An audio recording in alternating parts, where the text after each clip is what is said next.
Come in, come in. Oh, hello, a weary traveller, a fellow pioneer. Do come and make yourself comfortable for a minute. You're very welcome to my little study, my library. Now, my friend Cheryl, I guess our mutual friend from across the pond at the chapel, told me a little bit about you and your work, and suggested I might invite you in and we have a little sort of Advent glimpse, a little Advent treat. I should introduce myself if you don't know me. I'm Malcolm Guite. I'm a priest and a poet, and obviously a lover of books and literature, and poetry most especially. And perhaps like you, I'm someone who's often felt that the strange and mysterious beauty of what comes into the world in the Christ child and in the whole mystery of Christianity is so big and so beautiful and so present everywhere that it's not just in churches or in services or in the traditional language of the church that his light shines in the darkness. And I think there's a real role for lots of us to go, as it were, outside and beyond the churches to speak and feel after him and find him along with others. Anyway, one of the great seasons for sort of sensing the mystery again is Advent. And Advent used to be a season of preparation for the mystery of Christmas, and also thinking about the making new of all things at the end, Christ coming to set things right. But of course, Christmas itself, with all its bling, seems to be launching itself. I mean, for our American friends, just after Thanksgiving. For us, as soon as December dawns. But I've tried, along with others, to try and reclaim Advent as a time of contemplation, a time for kindling a little light in the darkness, a time for getting ready for the coming of Christ. And to that end, I wrote a book called Waiting on the Word, and it's a poem a day for Advent and Christmas and up to Epiphany. I hope that folding a little poetry into our prayer life might sort of open it out a little.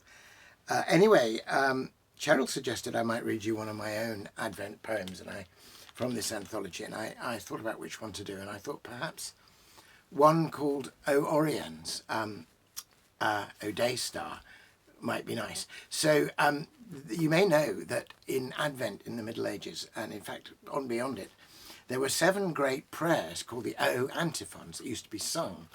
And they were calling on Christ, but calling on Christ not by the familiar name, but by kind of mysterious titles, calling on him as a light or a flame or a root or a key. All those ideas are in the hymn, O come, Emmanuel. Anyway, each of these prayers inspired in me a sonnet. So I'm going to read you the prayer, the original Advent antiphon for the day spring, and then I'm going to read you my sonnet. So the original prayer goes right back to the 7th century. In Latin, it was O Oriens splendor lucis aeterna. You can feel the lovely splendor and the light and the eternity there. So in English, it's like this. O day spring, splendor of light eternal and sun of righteousness, come and enlighten those who dwell in darkness and the shadow of death. And this was my poem about that, and it's set just before dawn. It's called O Oriens, and it goes like this. First light, and then first lines along the east, to touch and brush a sheen of light on water, as though behind the sky itself they traced the shift and shimmer of another river, flowing unbidden from its hidden source, the day spring, the eternal primavera. Blake saw it too. Dante and Beatrice are bathing in it now, away upstream. So every trace of light begins a grace in me, a beckoning. The smallest gleam is somehow a beginning and a calling. Sleeper, awake. The darkness was a dream.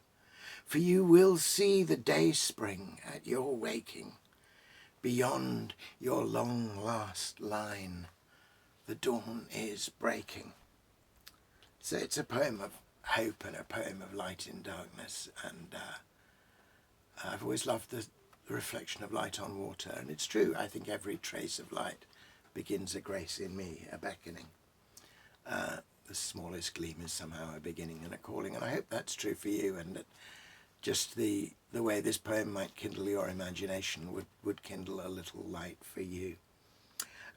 So nice to see you. Now, Cheryl also asked me to mention, if you didn't know already, that I have a little YouTube channel called A Spell in the Library, which more or less weekly I just offer an opportunity to come in and have a chat, and I'll read a poem or something from a book. And more recently I've started a membership on it, which is quite fun. And what I'm doing this December is I'm reading the whole thing, chapter by chapter, Charles Dickens's classic A Christmas Carol, and the language is so rich and beautiful you can almost taste the words. It's like, the reading is almost like eating rich Christmas cake. It's so full and so good.